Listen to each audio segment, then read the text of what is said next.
Proximity matters when you want to understand something. For the past quarter century or so, I have witnessed the criminal justice system from every perspective. I've been embedded with prosecutors and defense attorneys. I've interviewed people who committed murder.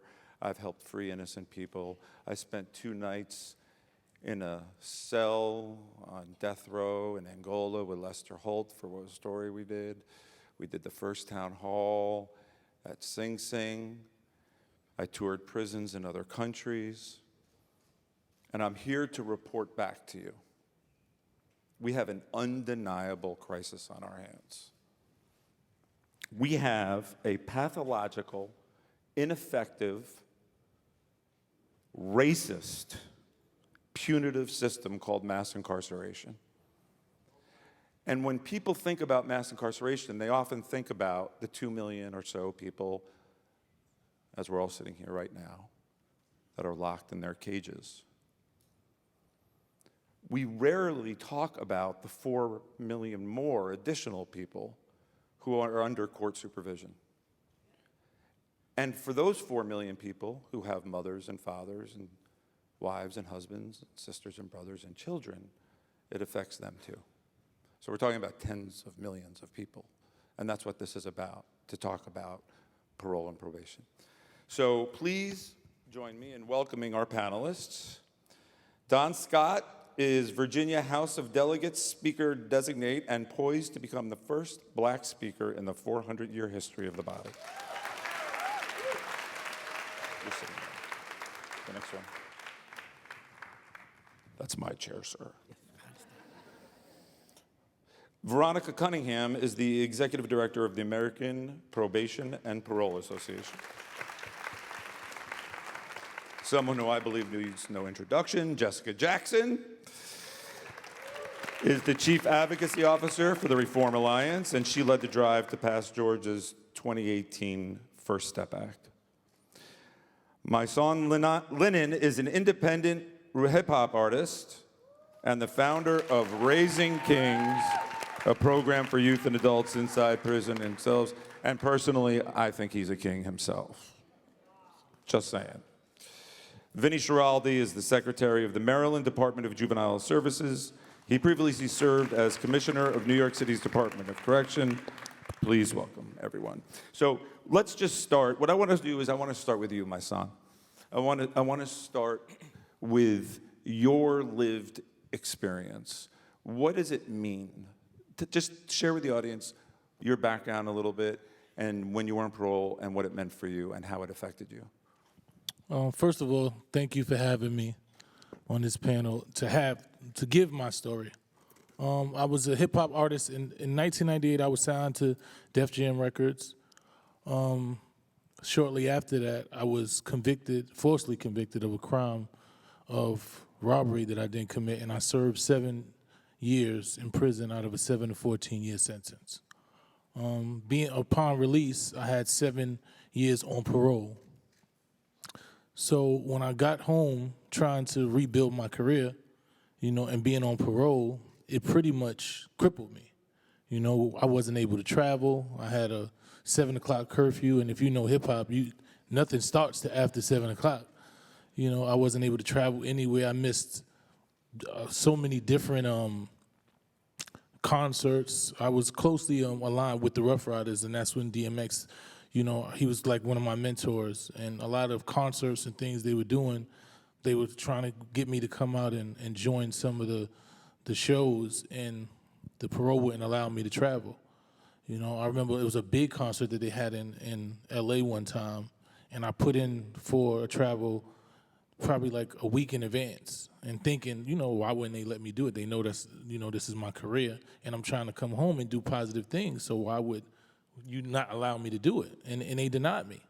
One time I had to do a battle somewhere, and they denied me. They called somebody, they thought that I was there, and they came to my apartment at 6 in the morning, hoping to catch me doing something wrong.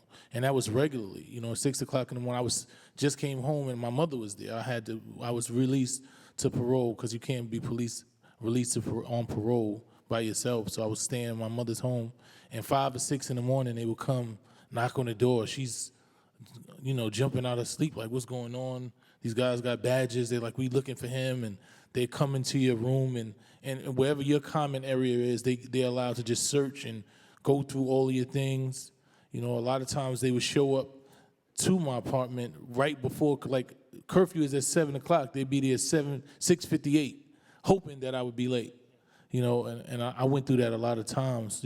Fortunately for me, I was able to maintain and stick through the strict procedure that they had, but it cost me pretty much a career. I really wasn't able to get back into the hip hop the way that I wanted to based on my parole. And fortunately, I was released after 4 years of being on parole.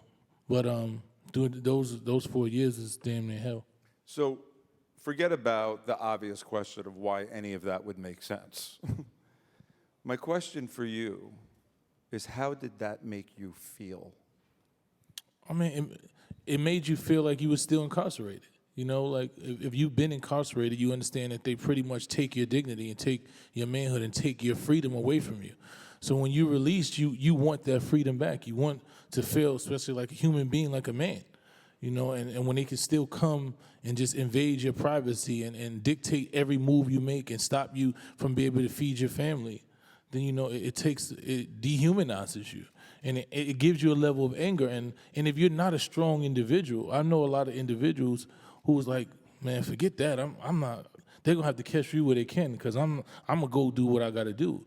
And and that's part of, I think, the game they play, because they know most people are not gonna stick to these rules and miss opportunities and miss job opportunities and miss life opportunities to stick to these rules that they put there. And what happens after that is then they violate you. So they're able to re-enter you back into that same system. So it did a lot mentally for me. So it's fair to say you felt punished more than supported?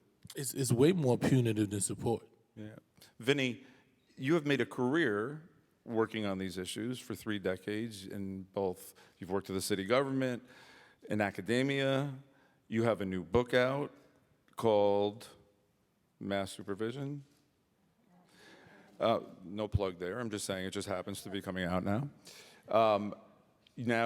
So what is your take? You ran this department in New York City under Mayor Bloomberg. Yep. Tell us your perspective of this. Yeah, so, when I ran probation, I had never worked in probation before, so I didn't know any of this stuff, right? I just started learning it. I did a listening tour with my staff. Vinny. Whoop, sorry about that. I did a listening That's what a tour good with my moderator does. staff. It tells you. Yeah, that's moderation. And I saw lots of this. The first time I visited my Manhattan office, somebody said, hey, there's a couple of probation cases being heard. Why don't you come in and see it? So I went in, and there was a woman convulsed in tears, asking the judge to revoke her and send her to Rikers Island, like the most violent jail, or one of them in the country, right? Which I later ran, so I can attest to that, like, face to face. And she was lived in Harlem, single mom. We wouldn't let her bring her kid to the probation office, so she was running out of favors. It's an hour and a half each way, and sometimes she's sitting 2-3 hours waiting to see a PO to pretty much answer the same 5 questions that she asked the previous week. One, like they were helping her find a job or a place to live or drug treatment. None of that. It was just check a box. And she literally was asking the judge to lock her up, and the judge did. It's insane. But now this is not the way it was supposed to be at the beginning. Right. We're not in history class here. Yeah. So we don't want to get too much into the 19th professorial. century. Right. But just very briefly, Yeah.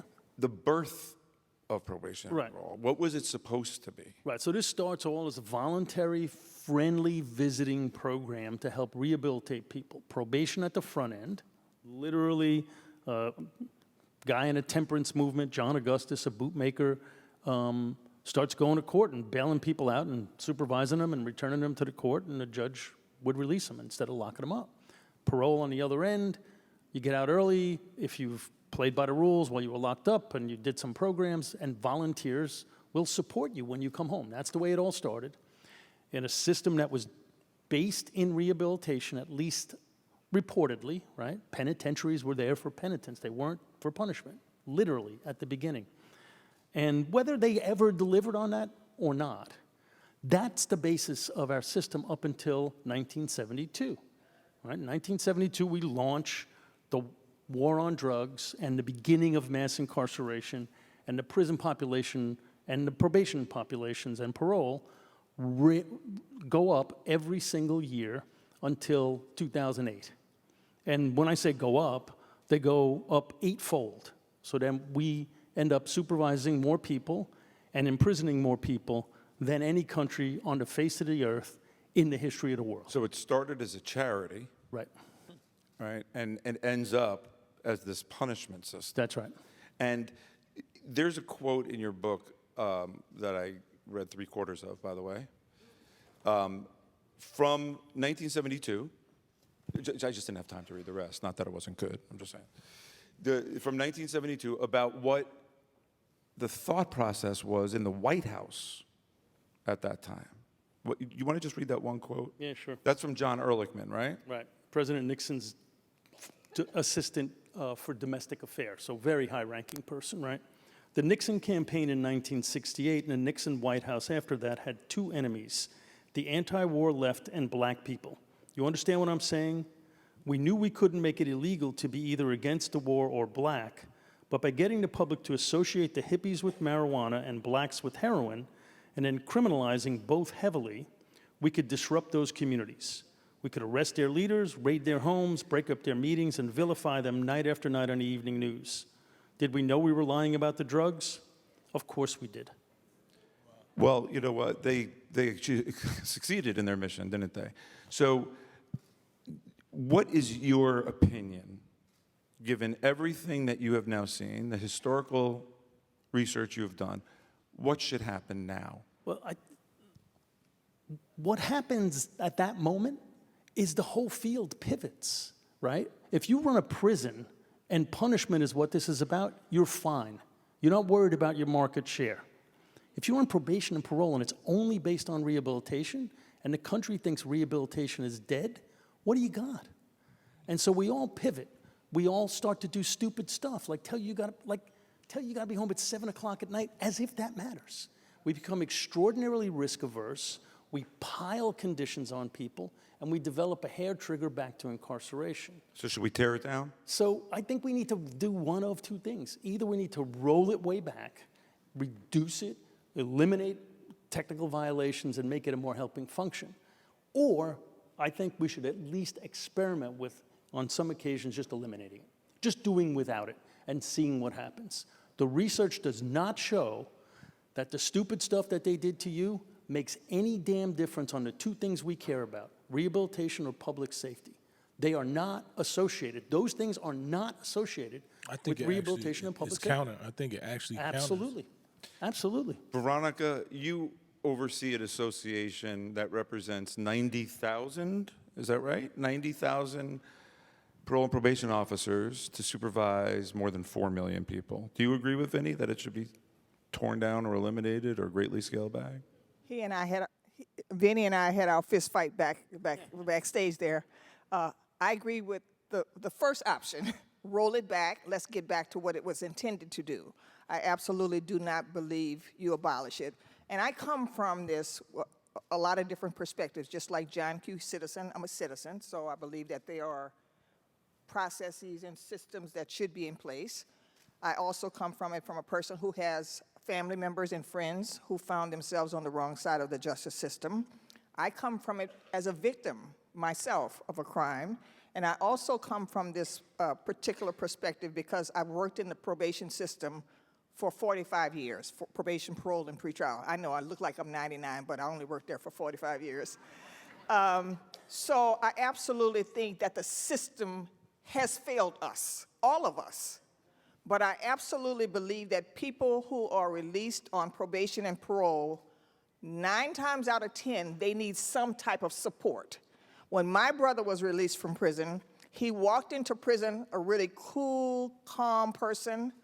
The day he walked out, he was like this. There is no reason you should have said, Ty, go out and do great things. Ty needed a lot of help and support. That's why we need the system transformed. So why are they called officers? You know what? I don't know. I don't even know if Mr. John Augustus, I don't know what he called people. So my thing is, what's in the name? We don't have to call them officers.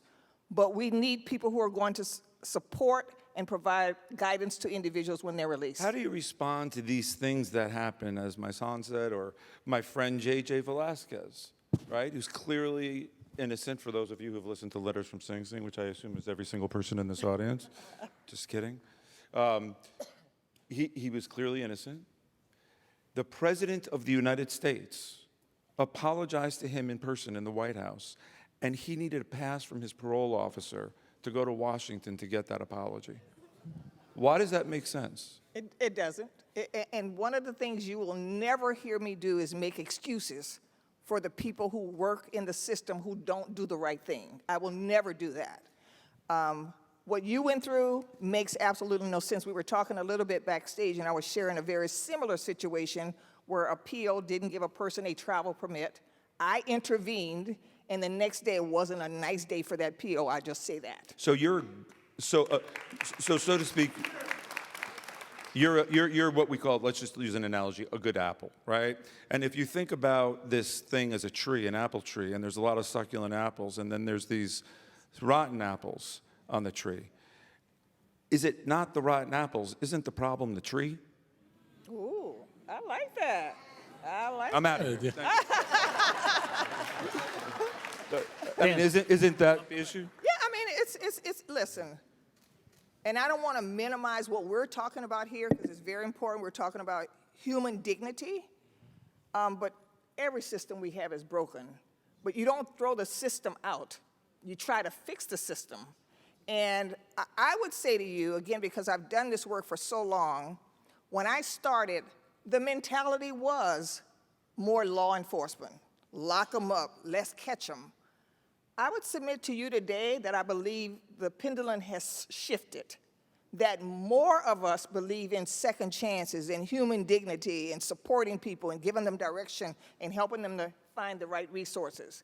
I think things are changing. Is legislation important? Oh my God, absolutely. Okay, well that's good because Jessica Jackson is here. And for those of you who know Jessica, she is a force of nature. And she is the Chief Advocacy Officer and Chief Operating Officer of the Reform Alliance. And this is what you're all about. Why don't you talk about Reform Alliance, what you do, and why it's important? Yeah, thank you. So Reform Alliance is a national nonprofit that's focused on reforming probation and parole, getting people off of supervision and into jobs, into wellness. So we started 5 years ago this January, and to date we've actually created a pathway off of supervision for almost 700,000 people. Thank you. And we've done that through legislation by passing 17 bills in 11 states. We've now got legislation in 5 other states, as well as a federal bill to get excited about. So we've been working all across the country, red states, blue states, purple states, to end those technical violations that Vinny was talking about, to put caps on probation or create a way for people to get their probation terminated early, to create more parole opportunities for people so that they can get out and take life-changing classes, get the mental health support they need, get into jobs, get into housing. And how is your experience working with the politicians? How has that been across the country, not just here, but what is the temperature, when you've taken the temperature across the country, what is the feedback you've been getting from politicians? Well, I think it varies greatly. You know, we do work in red states, we work in blue states. Was it easier to walk in and talk to politicians in California, where we capped probation to 2 years for felonies, 1 year for misdemeanors, about the issue? Yeah, definitely. Than it was walking into Georgia and trying to do, similar stuff there. But it's interesting because this is actually an issue where there's so much stupidity going on. People being incarcerated because they went to Thanksgiving dinner at their mom's house and their brother who had a felony was there as well, right? People getting incarcerated for going to pick up their kid in a different jurisdiction. We literally have on our Instagram a story where we interviewed someone who was almost incarcerated because he got hit by a drunk driver and was in a coma and missed his probation meeting, right? There's so much stupidity and there's so much waste, financial waste. So when we're talking to Republicans, you know, in Georgia or Florida or Mississippi, we're talking about that financial waste. We're talking about the fact that you're spending $11 million locking up this guy for going to his mom's house when you could be investing that money into helping him get a job or helping him get into housing or helping him get mental health support. And that is what's going to make your community safer, right? So we've been able to really be persuasive because this is just an issue everybody can come together and say, we want common sense solutions. See, when I mentioned pathological before, this is kind of what I meant because it makes sense. What you're saying makes perfect sense. An analogy is we know the statistics when it comes to education in prison. My friend Sean Pica and Hudson Link, that they do this in the BARD, that when you have we know the recidivism rates are, 70-something%, right, over 5 years. You have a bachelor's degree, it's something like 15%. You have a master's degree, it gets to about 0% recidivism. Yet you can't get an education in prison. So we're actually paying more money to make ourselves less safe. And that sounds kind of, but yet we continue to do it. And we don't change because people are motivated by their emotion as opposed to reality. Are you finding that when you talk to politicians, or just want to be tough on crime? Yeah, I think you find a lot of people who are scared to get out there on this issue because they're scared that they're going to pass a law and somebody's going to get off probation and they're going to go and do something stupid and it's going to make headlines, right? So they are afraid of that.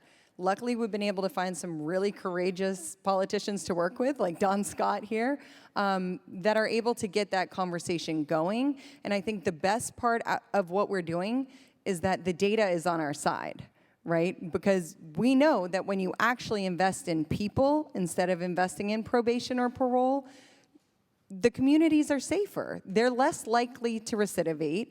And then we have the data saying that what we're doing is working. So we've been lucky to have some really courageous politicians who are willing to get out there, but now we're able to really show the results and continue the work in other states. Well, speaking of courageous politicians, Mr. Scott, you are the Speaker-elect in Virginia.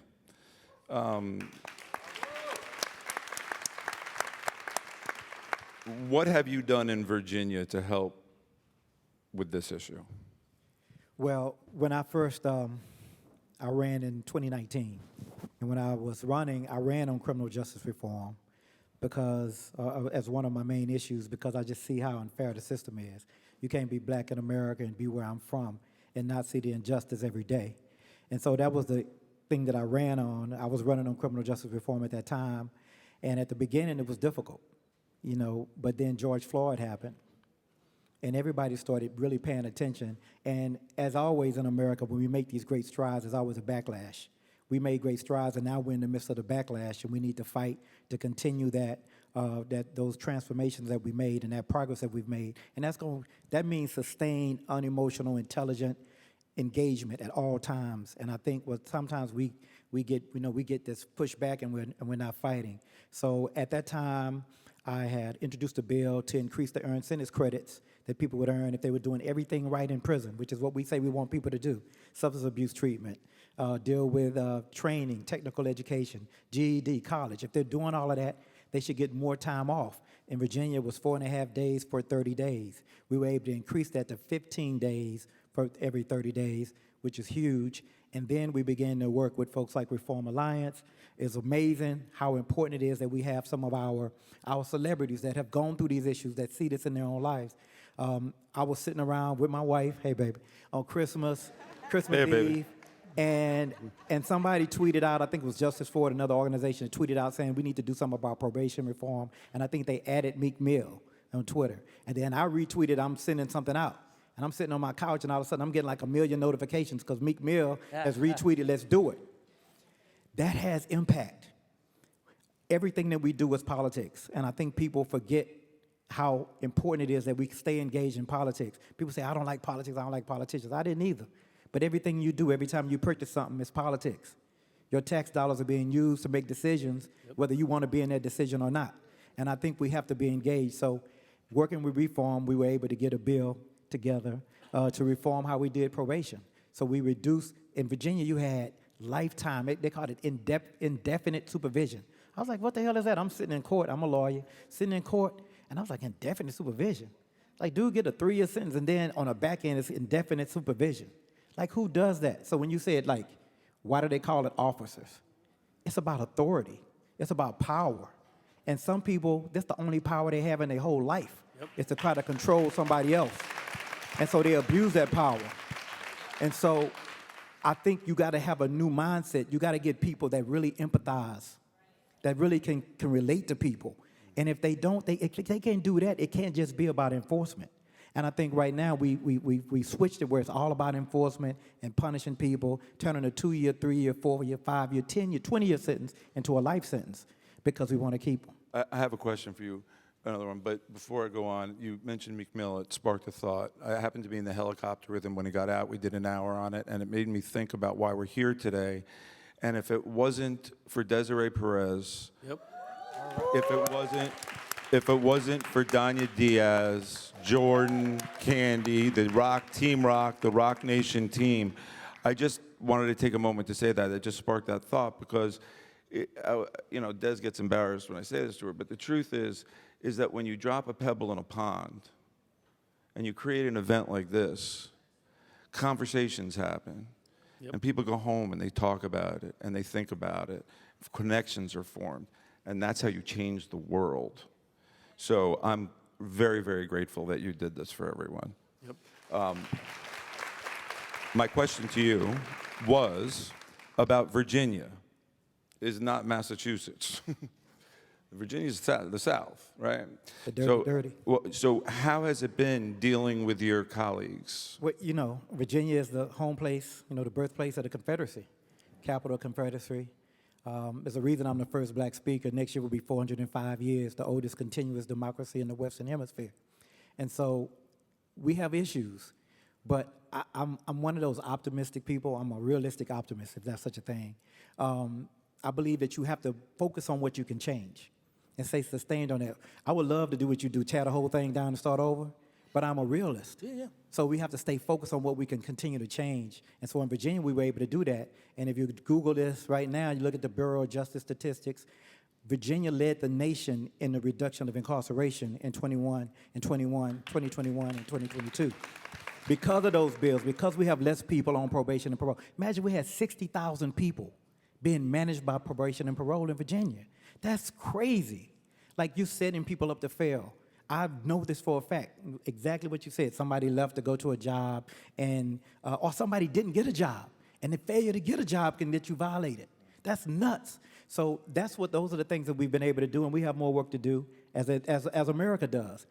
I'm not giving up on America, so I'm not giving up on Virginia, I'm not giving up on you, and I'm not giving up on myself. So, as a story, in my job as a Dateline producer, we call this the twist. Don has a reason why he cares so much about this. And why don't you tell folks why? 1994, I did a 10-year bid in the federal prison system. So I understand how this system works. I'd never been in trouble in my life, former naval officer. I was in my 3rd year of law school. I didn't get a slap on the wrist. I got a crack in the head.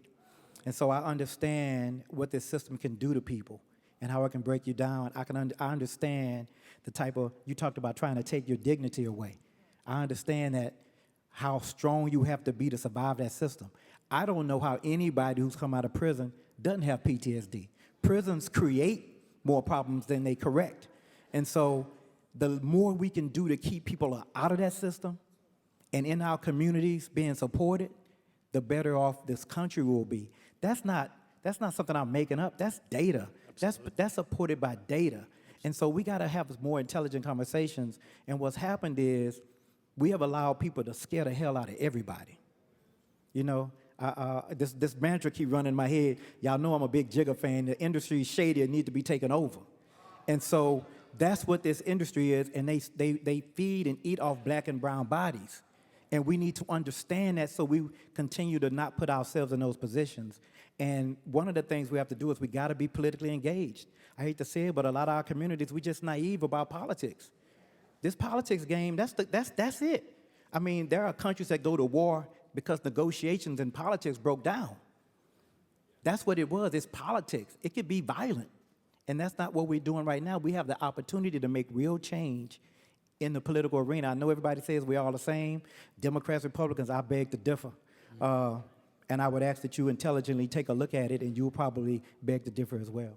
You know, at the end of the day, it comes down to human dignity, right? Yep. I think I speak for everyone here to say that what you've done, rising like a phoenix from the ashes, is an amazing feat, and America needs more people like you. Thank you. Thank you for what you're doing. Vinny, you are initiating a program in Maryland. When we talk about who should be doing, should we even change the word supervision? Right. Who should be doing the supporting? Why don't you explain what you're doing and why that changes the dynamic? Yeah, so I mean, we've got a lot of kids carrying guns. I run a juvenile system in Maryland, and a lot of them are shooting people and getting shot. Actually, way more are getting shot than shooting. Shooting makes the TV, right? And so we hired a bunch of formerly incarcerated people, several nonprofits, very specifically to be life coaches for the kids on our caseload who we thought were the highest risk of getting shot. And, you know, we sit down with them, with law enforcement, with the prosecutors, with defense attorneys, to try to use our intelligence to figure out which kids are the ones that should be on this. And then once they're on it, their life coaches see them every single day, sometimes many times a day. And they want to see them. They get, it's all voluntary. We're not forcing them to do it, right? So if they don't want to do it, they don't do it. They can send them to college. We got money to actually literally send them to college. We can get them a stipended job. If their family is in danger, or they are, we can move them. So there's all sorts, and then we do cultural activities, camping, and stuff like that. And we call that a suitcase for success for the kids, because they don't just need a little help, some of these kids. I agree with you guys.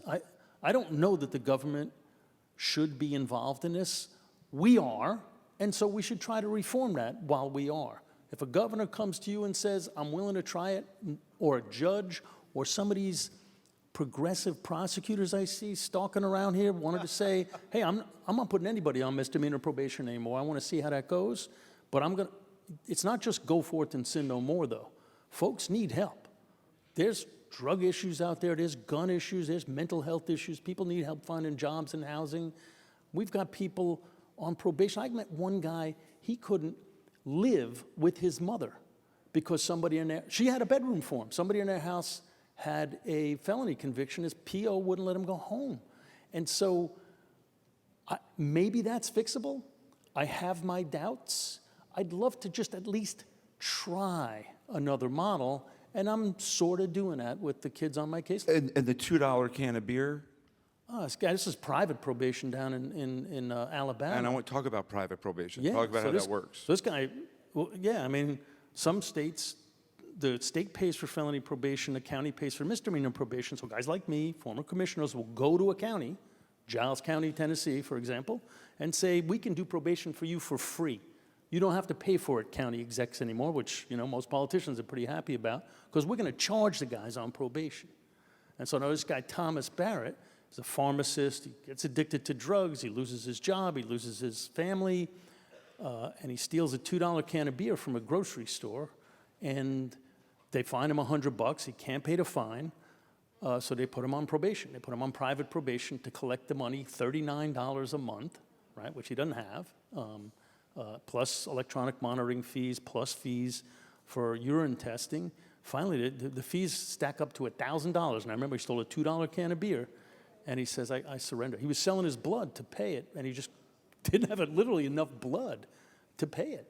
I mean, so, Veronica, when you hear these stories, and there are so many of them, I mean, I know from my own friends, I feel frustrated, and it's not happening to me. Is it too out of control to fix? Is the system too entrenched in this punitive culture that, you know, the Milgram or Philip Zimbardo, you know, the experiment, the Stanford experiment, where you're wearing the uniform and you play that role? You're a probation officer. Go get them. How do you fix that? It's not going to happen overnight. We know that, right? So there's a lot that needs to be done. So, I mean, again, as I said earlier, I think that there is a move afoot to recognize that what we're currently doing is not working. And you know the old saying, if you do what you've always done, you get the same results. I see a lot of progress. When Vinny talked about people suffering from substance abuse, recently in Maricopa County in Phoenix, Arizona, they just passed a law that a person cannot be revoked for a violation of a positive UA or for a positive UA. It's always been a health issue, right? We call it a disease. Why would you put someone back in prison because they have their disease and they're suffering? They now have a template they call a call to action. So the minute a person gets a positive UA, that person is it's determined whether that person needs to go to an inpatient treatment program, an outpatient treatment program, et cetera. And it's just not one time. They might have 2 positive UAs or 3 positive UAs, whatever it takes to help a person. I always tease, I says, my brother-in-law is a diabetic, and that's a disease too. Well, he should be in jail because he eats candy bars every day, right? So you don't put a person who is suffering like that back in prison. So should we change the word to support other than supervision? I love support. I absolutely love support because that's what we should be doing. And I tell people all the time, they can't fire me because this was 20 years ago, but I used to do things that I shouldn't have, that the system said I wasn't allowed to do as a PO, right?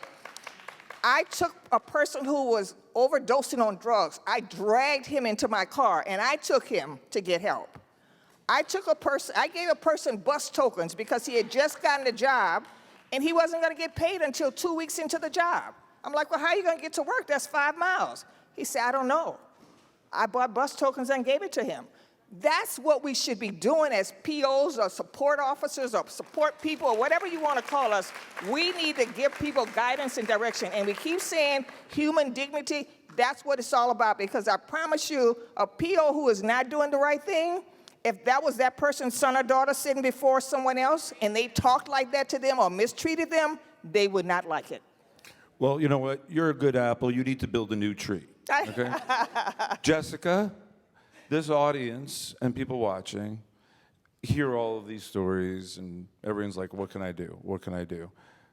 What can people do? What is your call to action to everybody? Yeah, I would say that we need everybody to make these changes. We need folks who are going to be on the ground joining Reform. So you can go to reformalliance.com and sign up to be a reformer. You can follow us on social as well. But we need everybody out there calling their politicians, telling them, you need to take action on this issue. Because what that actually does is it gives them the political cover they need, right? You might have a politician who sits there and looks at some of these stories and says, that's wrong. That's not how I want the system to operate. But they're scared if they do something, they're going to get hammered on it, right? So they need the cover from their constituents saying, we will support you. In fact, we're more likely to vote for you if you pass these bills. And that's why we need everybody up there coming to our rallies, calling their legislators, sharing stuff on social, saying we need to bring some real change to the system. Is there any recourse for people who are on probation or parole who are treated like shit? Excuse my language, I'm sorry. Where decisions are made that are punitive and mean-spirited and make absolutely zero sense. What do those people do? Who should they go to? First of all, they probably should be fired in some situations, and yes, I said it. But you know, I mean, everything has to be handled on an individual basis. There's no one-size-fits-all. And again, I know as in the positions I've been in, when I've seen some of those travesties, I've handled them accordingly. Right. But probation officers know and parole officers know It's hard to get that if I take a chance on you, let's say you missed a couple of appointments and you tested positive, and you live a happy, healthy, productive life, in most departments, I will get nothing for that. Yeah. But if you go out and reoffend, I'm toast. I literally talked to one PO, he said they used to have a golden toilet bowl cover that they used to convey to the PO who took a chance on a guy and got burned, just to humiliate them, right? So these are risk-averse places. It's not about the individual PO. Most POs don't sign up to be a PO to screw people over, but they know damn well that which side of the bread it's buttered on. And that is buttered on, lock the guy up, and don't take a chance. Now, some of that is changing, to be sure, but if we can shrink it or eliminate it, and really, that's not, the most important part isn't abolition. That's not like, I'm not like Mr. Abolition, but if we can make this smaller and capture the savings and start to co-design services, supports, and opportunities in communities for people coming out of prison, they're getting mostly nothing now, except a risk-averse PO who tells them they can't stay out past 7 o'clock at night or travel out of the county without permission. That is mostly the experience. I have very little confidence that we're going to be able to fix that at any level of scale, and so that's why I focus on shrinking it and providing resources to people. One more thing. Yeah, I just wanted to say one more, and I often say this to folks. So we have this big criminal justice system or criminal legal system. Everybody knows who the police are. You know who a judge is typically, right? You understand a person who works in a prison as a correction officer. Community corrections, probation, and parole is the least talked about aspect of the system, the least funded aspect of the system. So with this conversation, resources is the name of the game. So we have to do a better job, and I have to do a better job in the current capacity in which I serve to make sure that people are aware of the value. We keep statistics on how many people have been revoked. We should be keeping statistics on how many people completed a GED program, how many people successfully completed a drug program, et cetera, et cetera. We've got work to do, and it's on our part to do that. I just want to say, the reality of what we're dealing with is prison is about money, right? And if they stop people from going to prison, then it cuts down the money in the prison system. So these things are created directly so that you can go back to prison, that you can have some influence of law throughout it. If they understand, if you get the resources and if you give education to people and you give them jobs, that people are not going to reoffend. So that's not the goal. The goal is definitely not for them to get as many people clean and right. They want to continue to fill these buildings, and that's the reality of what we're dealing with. And they understand that the more roadblocks that you set in front of somebody's going to fail. And it's just like they point out the probation officers when one person does something wrong, but they ignore the 100 people that did the right thing because they want to be able to focus on that and say, just like what they do with the laws, they say, oh, we want to put cash bail. This one person right here, look what he did. But they're not going to tell you about the 2,000 people that didn't do anything. So it's about money. So we understand that. Imagine if reimagining the whole thing, we get rid of PO, we call life support coaches, and all of those people are formerly incarcerated, credible messengers that actually understand what it means. Yep. And that's what we do. That's some of the work we do until freedom. That's the work that I focus on, being formerly incarcerated. I deal with at-risk youth. I go to prisons and I give them the ideology and the understanding of what they're facing when they come out here. And then we have support systems when they actually come out here. And we give them opportunities and put them in the right, we redirect them and we give them the understanding. We've been on the same side of this before. We were on parole and probation. We understand how hard it is, and then a lot of times we have certain organizations and systems where they allow us the leeway to be able to do the certain things, but those are the things that's going to be necessary because those who are most impacted, the ones closest to the problem are closest to the solution. So get the people that have been there, that are able to identify with the realities that go on in our communities, the heartaches, and on how to rebuild your life, and let them deal with those who are entering society. I'm told time is up. Let's change the world together. Thank you all to our panelists. Thank you.